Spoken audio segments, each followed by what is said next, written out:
என்னுடைய மதத்தையும் என்னுடைய சமய நம்பிக்கையையும் என்னுடைய தெய்வத்தையும் இழிவுபடுத்தும்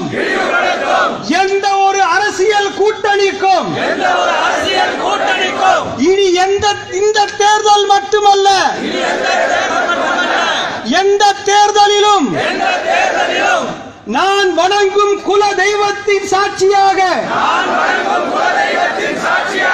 நான் நம்பும் தெய்வத்தின் ஆணையாக இங்கே இருக்கும் அக்னியின் சாட்சியாக நான் ஒருபொழுதும் என்னுடைய